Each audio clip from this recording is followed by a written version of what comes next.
This is Professor Broker, and this lecture is the definition of economics.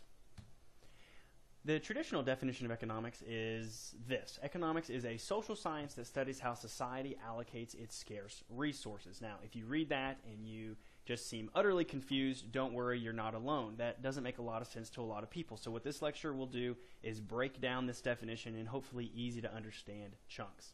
Okay, I like to break it down this way by just basically saying that economics studies people, right? If you're a person, economics is for you. And so we study people doing what? Making choices, right? And every person has made a choice at some point in their life, okay? And we make choices because of limited stuff. So simply economics studies people making choices when there's limited stuff, okay? And we're going to continue to break this down the rest of this lecture. Let's first talk about this word limited. This is probably the most important word in the definition. Limited, the original word in the original definition was scarce. But this is the most important part. This is what economics is all about. And let me use an example to help illustrate what we're talking about, right? You might think to yourself, how many hours are there in one full day, right? Obviously, there's 24 hours. So I want you to think about this. Most people like to sleep. We like sleeping, okay? And I want you to think, this isn't a trick question, but just think to yourself, how much time did you spend sleeping yesterday? Something you probably enjoy doing, okay? Did you spend more than 24 hours sleeping just yesterday, okay? Did you spend exactly 24 hours, or did you spend some amount of time less than 24 hours, okay? And while it's possible that it might vary, my guess is that on the typical day, every one of us is going to have the exact same answer to this question. First of all, it would be impossible for you to have slept more than 24 hours. Why? Because time is limited to 24 hours every single day, okay? So the first choice is literally impossible. The second choice is also very unlikely. Although it's technically possible for you to have slept exactly 24 hours yesterday, that would, if you did that, that means you did not do anything else. That means you didn't go to school, you didn't eat, you didn't play video games, you didn't hang out with your friends, you didn't talk to people on the phone, you didn't text. All of which, some of those things of which you probably did. Okay, so we all probably spent some amount of time less than 24 hours sleeping, even though we probably enjoy sleeping. And again, the reason is twofold. The reason is because time is limited, right? And there's multiple desirable ways we like to spend our time every day, okay? And this illustrates, and again, this is just, these are some ways some kids might spend their time: eating, playing games and things like that, going to school, and you might think of other ways you might spend your time. But the whole point is this issue of scarcity. Right? Scarcity is the condition of not being able to have all of the goods and services that you want, right? Because of scarcity, people must choose some things and give up others. So anything that's desirable, right, and also limited, which describes pretty much everything desirable on the planet, is scarce, right? And when it's scarce, that means we, at some point, are going to possibly run out, and so we have to make choices about how we're going to use it. Let's illustrate this with a few examples. This is the key idea in economics, okay, is scarcity. But again, it has to be something desirable, okay, and it has to be something with that's limited in quantity, okay? So let's first look at this example. Is garbage, just garbage that you throw away, scarce? Would that meet our definition of scarcity? And the answer is no, right? Because garbage, for most people, is not something they desire. We don't enjoy collecting it in our living room, right? We throw it away. So garbage isn't what, that's not what we're talking about when we talk about scarcity, right? But what about garbage collection? Those folks that come to your house, right, and take the garbage away from your house, and to the landfill.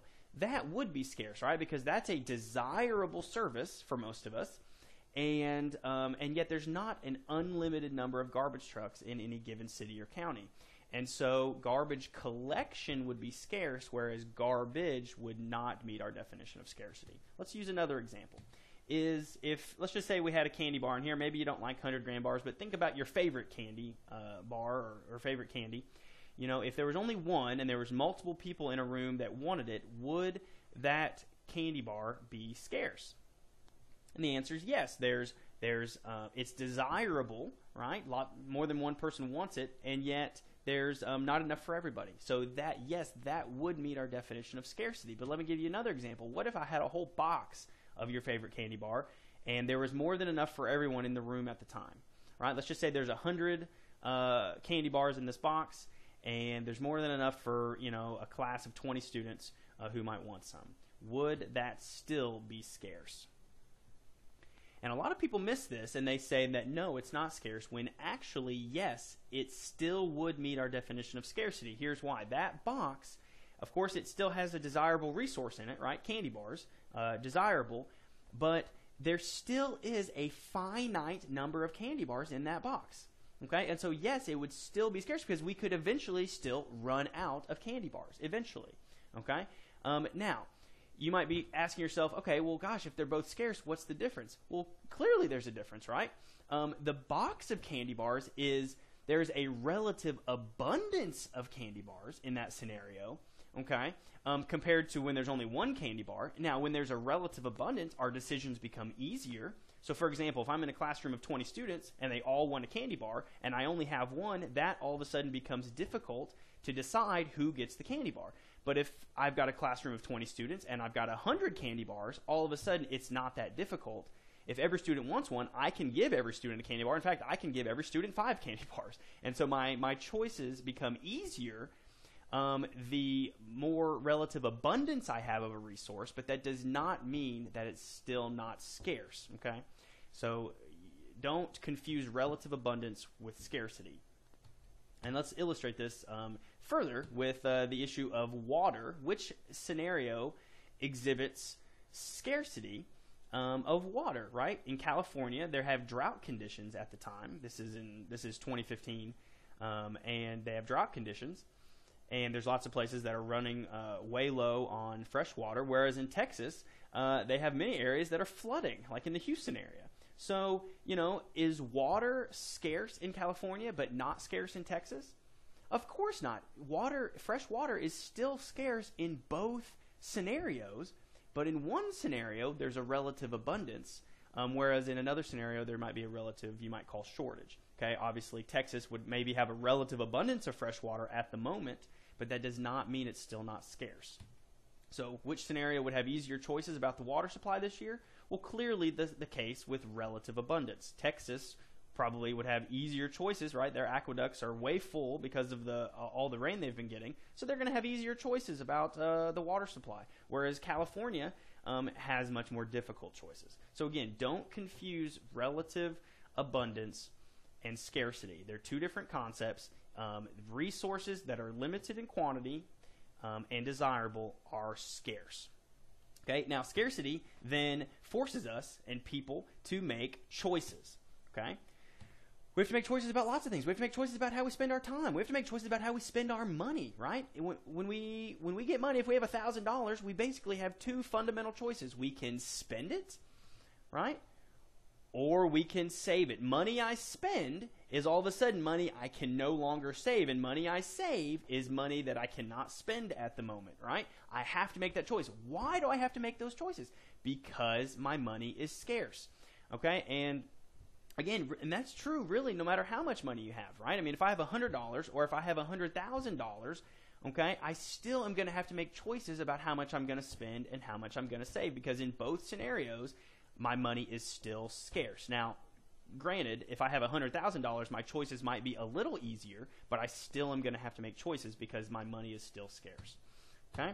Now, when I make choices, okay, I'm just following a logical progression here, that because resources are scarce and I have to make choices, my choices have a cost. Okay? So I want to spend a few slides on this concept. My choices have a cost. If I go to this lunch today, let's just say this sign was on campus. They said free lunch today at 12, right? From 12 to 1, let's say I go.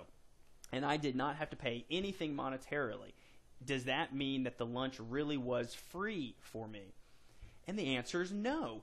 Of course it cost me something. At the very least, it cost me my time. I spent an hour of my scarce time at this lunch, right? And it might have been really bad food and really bad company. It might have been a horrible thing. But even if it was awesome and great and friends and really good food, I still spent an hour of my time at this lunch.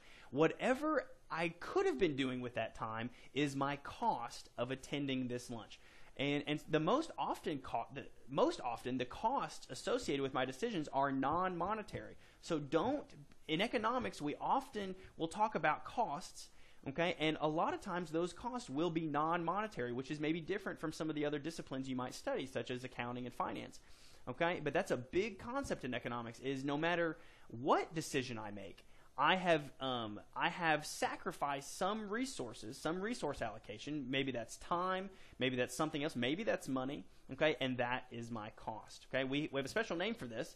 We say there's no such, because of this, every choice has a cost. We say there's no such thing as a free lunch, and we call this the opportunity cost of your decision, right? And so, for example, going back to the lunch, the opportunity cost of me going to that lunch is whatever else I could have been doing, right? The next best use of my time, instead of going to that lunch. So maybe I was planning on preparing for a class. I was going to lecture later that afternoon, and I was gonna do some extra preparation. Well, if I go to that lunch, right, and even if I didn't have to pay anything monetarily, that preparation time was my opportunity cost. I might be less prepared for my class now because I went to that lunch. Here's another example. Harlan, right, is choosing between buying a football and a basketball. Well, if he only has enough money for one because of scarcity, and he buys the football, well, then Harlan's opportunity cost is not just the money he pays for the football, but also the value of the basketball, because he's no longer able to buy the basketball. That's his opportunity cost. He's lost the opportunity to buy the basketball, at least for the moment. Okay? It's the most valuable alternative that you give up when you make a decision. So let's look at a few examples of this. What is the biggest cost of going to college? Now, of course, tuition can be outrageous at times. I know your books can be, expensive, and there's, room and board and so on and so forth, and all of these are monetary costs that you have of going to college. But would it surprise you to learn that the biggest cost of going to college, according to most economists, is actually none of those things? The biggest cost that you face of going to college is not what you pay, but what you could have been paid by working full-time right out of high school, right? And so a lot of people make the choice right out of high school to go straight to college and be a full-time student, okay? Sacrificing the ability to work at a full-time job, maybe mowing lawns, maybe working at an auto plant, or, there's numerous other jobs that you don't have to have a college degree to do that you could have gone into, right? And you're sacrificing that $20, $30, $40 plus $1,000 a year you could have earned as a full-time worker from age 22 to age 18 to age 22 or 23 or so on. And instead you've decided to come to school. That's actually the biggest cost of going to college, according to most economists. That's your opportunity cost. Now, that doesn't mean you're making a bad decision. Of course, you're making that sacrifice as an investment, right? Investing in your human capital at college, so that hopefully later on in life you can actually earn even more money at a job, maybe that you even enjoy more. And so, but again, just recognizing the opportunity cost associated with that. What about personal finance? Okay, let's think about this. What is the opportunity cost of spending $250 per month on eating out? So maybe you eat out a lot. Maybe you spend $250 eating out at restaurants, when you could substantially reduce that number by maybe buying groceries and cooking yourself. Well, obviously there's a monetary cost to that, $250 per month, but is there an opportunity cost with that, associated with that? Well, sure, money I spend means that is now money that I can't that I can't save. Well, what would be the value of saving $250 per month, let's just say over a 40-year time span, say from age 25 to age 65, at, say, a fairly conservative interest rate, say 7 or 8%, a typical diversified stock portfolio or something like that. What would that be worth? Well, that would be that $250 per month, right, would be worth $1.5 million after 40 years, right? And so again, nothing wrong with eating out. It's just trying to say money I spend today is money I could have saved, maybe even invested, that could be worth a lot more money down the road. There's always a cost. Every choice has a cost. Okay? Even governments face choices. So in the state of Kentucky, there's the road fund is a large part of the state budget, right? For most states, that's true, right? Building roads. And we like new roads, wider roads, smoother roads, nothing wrong with new roads. But what is the opportunity cost of more road construction, say, in Kentucky, right? And now let's just say we're not getting new revenue, so we're not raising taxes because that would create opportunity cost of its own. But without new taxes, no new money in the budget, we're just going to build more new roads. Well, what does that have to mean? And I'm in favor of new roads. But another large component of the budget is also education funding, higher education funding and K through 12 education funding. And so, it's quite possible that more road construction money might mean that there's less money available for K through 12 education or even higher education. And so there's always a cost. Every choice that a family, that an individual, that governments make always have costs. Now, those costs might be large. Those costs are sometimes very small. But they're a good economic principle, okay, a fundamental economic principle is that every choice has a cost, okay? Now, let's look at stuff. Economic studies, people making choices under limited stuff. What do we mean by stuff? Well, where does stuff come from? The things that we consume, right? Stuff like pencils, right? They come from what we call resources. They don't just come out of thin air. They have to be made. They have to be produced by producers and entrepreneurs, right? And they bring together what we call resources. So what kind of resources are associated with making a pencil? Well, how about trees for wood, right? How about workers to cut down those trees and to work at the factory that maybe makes the pencil, where a pencil making machine is, right? And of course, these are not the only resources associated with making a pencil, but these are some of them, right? Behind every pencil, there are these resources, right, that have to be brought together to produce those goods and services that we consume. And so we have a basic production model where natural, human, and capital resources come together to produce the goods and services. They serve as the inputs that help us produce the goods and services, the output that then we consume in the economy. So let's apply our pencil making to this production model, right? Wood, the trees, would be a natural resource. These are resources that occur naturally in nature, right? Any human beings involved in the production process would be our human resources. And then capital resources are any tools or goods that help us produce goods more efficiently. So like machinery, tools like hammers and other things like that are capital. Any technology would be our capital resources. And these help us make our goods and services. Now, I want to apply our understanding of scarcity and opportunity costs just to this basic production model. Okay, so what are some choices that society, that we as people have to make about pencil production given this model? Well, just one basic thing is, how many pencils are we going to produce? And let me just say it this way, the more pencils we produce, okay, so maybe I issue a decree, maybe I'm the king of, a small area, and I decree that we need more pencil production. Okay, more people need more pencils. Well, that's all well, it's fine, that's good, except what is that also going to mean we're going to need?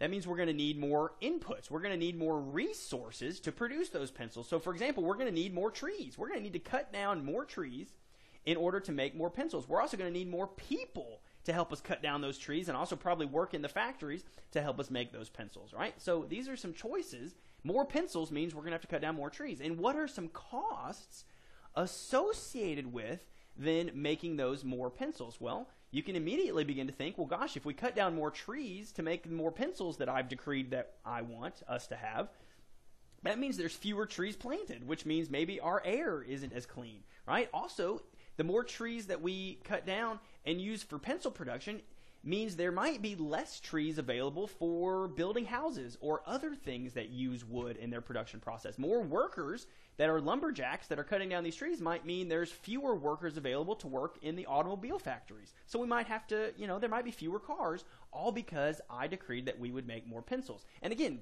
this isn't to say that it's wrong to decree that to have more pencils. It's just showing you that resources are behind all the goods and services we consume. And just like our individual decisions, when society makes decisions about goods and services and resources, there are costs associated with those decisions as well. And so this is our definition. Economics is a social science that studies how society allocates its scarce resources.